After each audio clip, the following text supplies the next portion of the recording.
آپ کو واقعات تو سنائیں گے کہ حضرت عمر سے پوچھ لیا جی وہ کرتا کیسے سلوایا آپ نے، تو یہ جو واقعہ سنا رہے ہیں اسی سے وہاں کھڑے ہو کے نا سر آپ نے یہ گاڑی کہاں سے لی ہے، تو اس کے وہ دہشت گرد قسم کے مریدین آپ کو پکڑ لیں گے کہ آپ کو تمیز نہیں بات کرنے کی، یعنی اس کا مطلب ہے یہ سیدنا عمر سے بھی بڑا اپنے آپ کو سمجھتے ہیں۔ دیکھیں نا، تو پھر ہمیں واقعات کیوں سناتے ہیں آپ؟ نبی علیہ السلام نے فرمایا اے اللہ محمد اور آل محمد کو بس اتنا ہی رزق دینا کہ ان کی روح اور جسم کا رشتہ برقرار ہے۔ وَمِمَّا رَزَقْنَاهُمْ يُنْفِقُونَ، اور وہ خرچ کرتے ہیں اس رزق میں سے جو ہم نے ہی ان کو دیا تھا۔ کیا بات ہے، ساتھ ہی کہہ دیا کہ اگر کر رہے ہو تو کسی کو اکڑ نہ آ جائے، دیا بھی ہمارا ہوا ہے۔ اور اس میں یہ چیز بھی امپلائڈ ہے کہ جو شخص گاڈ کانشیسنس رکھے گا، تقوی رکھتا ہوگا نا، وہ جیب ضرور ڈھیلی کرے گا۔ انسان جیب وہیں ڈھیلی کرتا ہے، پیسہ وہیں پہ خرچ کرتا ہے جہاں اس کا کوئی مفاد ہو۔ اب جس کا یہ یقین ہی نہیں ہے کہ اللہ تعالیٰ نے مجھے یہ مال خرچ کیا ہوا واپس لوٹانا ہے 700 گنا یا اس سے بھی بڑھ کے قیامت والے دن، وہ تو نہیں جیب ڈھیلی کرے۔ تو قرآن میں آیا کہ اپنے دیے ہوئے مال میں سے جو اللہ نے تمہیں دیا ہے خرچ کرو، لیکن ہم لوگ لوگوں کے دیے ہوئے مال میں سے خرچ نہیں کرتے، اپنے اوپر لگاتے ہیں۔ یہ کچھ ہو رہا ہے۔ کتنے لوگ ہیں، ایک امام مسجد صاحب تھے، ان کا فون آیا ایک دفعہ اکیڈمی میں، کئی سال پہلے کی بات ہے، کہتے ہیں جی اس آیت نے میری زندگی بدلی ہے۔ کہتے ہیں میں نے جب قرآن ترجمے سے پڑھنا شروع کیا نا، تو میں جب اس آیت پہ پہنچا تو ادھر ہی میں رک گیا، میں نے کہا میں تو لوگوں کے دیے ہوئے مال کو اپنے اوپر خرچ کر رہا ہوں۔ تو قرآن تو کہتا ہے کہ وہ ہمارے دیے ہوئے مال میں سے اللہ کی راہ میں خرچ کرتے ہیں۔ کہتے ہیں اس دن میں نے طے کیا کہ میں نے کوئی تنخواہ نہیں لینی، فی سبیل اللہ نمازیں اور قرآن لوگوں کو پڑھانا، اور جو میں نے اپنا کوئی میں نے سورس آف انکم مینیج کیا، میں اس میں سے نکال کے اللہ کی راہ میں۔ یہاں آپ دیکھ لیں علماء کتنی لگژریس لائف انجوائے کر رہے ہیں، اور نام لیتے ہیں جی بیت المال سے تو خلفۂ راشدین کا خلیفہ بھی وظیفہ آتا تھا۔ خلفۂ راشدین کا وظیفہ یہ آتا تھا کہ آپ جناب لینڈ روور گاڑیاں خریدیں اور 4 پیچھے وہ باڈی گارڈ بٹھائیں جو ایک وقت میں 2 کلو چھوٹا گوشت کھا جاتے ہیں۔ سر خلفۂ راشدین تو سوکھی کھانے والے تھے۔ ایک عام مہاجر کا جو وظیفہ تھا وہ خلفۂ راشدین کا لگا ہوا تھا۔ ہم نہیں کہتے امام مسجد کی تنخواہ حرام ہے، ہم کہتے ہیں پھر سبسسٹنس لیول پہ آخرت بھی لینی ہے، دوویں جانے مٹھے باہو نہ، آخرت لینی ہے تو پھر آپ کو دنیا کا کمپرومائز کرنا پڑے گا۔ سبسسٹنس لیول پہ بالکل ٹھیک ہے، ہم کبھی بھی اسے کنڈم نہیں کرتے۔ میں جو مولویوں کے چندے اور قربانی کی کھالوں کی مخالفت کرتا ہوں نا، اس سے مراد کبھی بھی میرا یہ نہیں ہے۔ میں تو شروع سے یہ کہہ رہا ہوں کہ جو دین کے لیے وقف ہیں ان کی جو فائنانس ہے وہ باقی مسلمانوں کا کام ہے ارینج کریں۔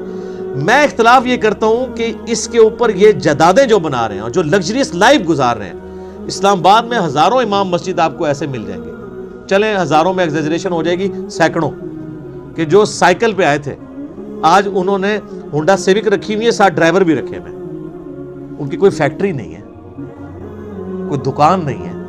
اللہ کا فضل ہے،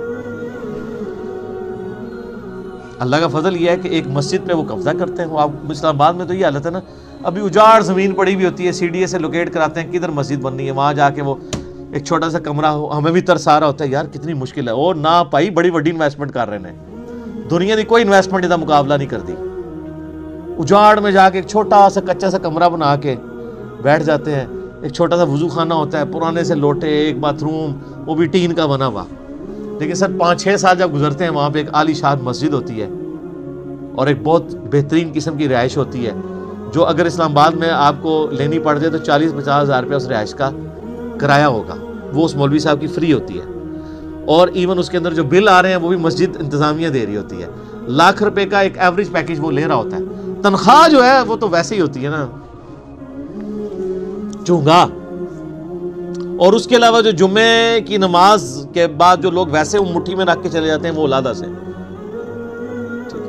تو یعنی ایک پورا ایک سسٹم ہے جو اس کے اوپر چل رہا ہے۔ تو ہم کہتے ہیں سبسسٹنس لیول کے اوپر لائف گزاریں، پھر آپ نام لیں خلفائے راشدین کا۔ لیکن اچھا آپ کو واقعات تو سنائیں گے کہ حضرت عمر سے پوچھ لیا جی وہ کرتا کیسے سلوایا آپ نے، تو یہ جو واقعہ سنا رہے ہیں اسی سے وہاں کھڑے ہو کے نا سر آپ نے یہ گاڑی کہاں سے لی ہے، تو اس کے وہ دہشت گرد قسم کے مریدین آپ کو پکڑ لیں گے کہ آپ کو تمیز نہیں بات کرنے کی، یعنی اس کا مطلب ہے یہ سیدنا عمر سے بھی بڑا اپنے آپ کو سمجھتے ہیں. دیکھیں نا, تو پھر ہمیں واقعات کیوں سناتے ہیں آپ اگر خود آپ عمل نہیں کرتے؟ تو اللہ کے دیے مال میں سے اس کی راہ میں خرچ کرتے ہیں. بخاری مسلم میں حدیث ہے, انسان کہتا ہے میرا مال میرا مال میرا مال, اور تیرا مال تو نبی علیہ السلام فرمایا وہ ہے جو تو نے کھا لیا یا پہن کے بوسیدہ کر لیا, یا اللہ کی راہ میں خرچ کر کے قیامت والے دن کے لیے سٹور کر لیا اللہ کے ڈیوائن بینک میں, باقی تو تیرے ورثاء کا مال ہے. بخاری اور مسلم دونوں میں حدیث ہے کہ انسان کے 3 دوست ہیں, ایک ہی قبر میں ساتھ جاتا ہے, وہ اس کے اعمال ہیں, باقی اس کا مال اور اس کے رشتہ دار وہ باہر ہی رہ جاتے ہیں. تو جس نے ساتھ جانا ہے اس کے ساتھ پھر پکی یاری لگانی چاہیے. اللہ, نبی الاسلام کی حدیث ہے بخاری اور مسلم میں, نبی الاسلام نے فرمایا اے اللہ محمد اور آل محمد کو بس اتنا ہی رزق دینا کہ ان کی روح اور جسم کا رشتہ برقرار ہے. کیوں؟ آپ علیہ السلام زیادہ مال کو اوائڈ کرتے تھے, آپ کی فقر کی زندگی تھی, اور یہ فقر اڈاپٹڈ تھا.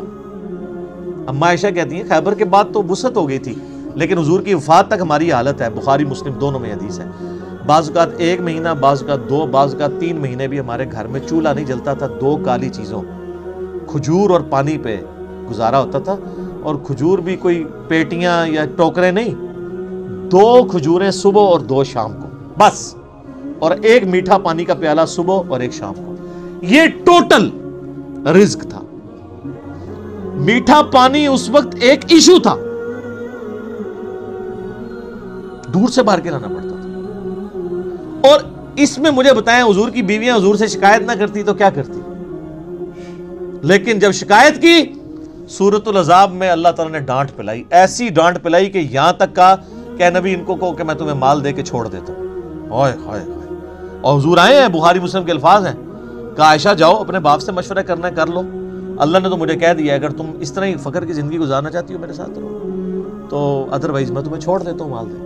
انہوں نے کہا میں اللہ, اس کا رسول اور آخرت کو چاہتی ہوں. وہ قرآن میں یہ آیا تھا اگر تم اللہ, اس کے رسول اور آخرت کو چاہتی ہو تو پھر اسی طریقے سے نبی کے ساتھ گزارا کرو. تو آپ کی بیویاں اگر آپ کے ساتھ غصہ کھائیں نا تو صبر کیا کریں. نبی کی بیویاں, نبی کی تربیت یافتہ بیویاں, ان کے ساتھ اگر یہ معاملہ ہو سکتا ہے تو ہماری بیویاں تو پھر ان سے بہت دور ہیں.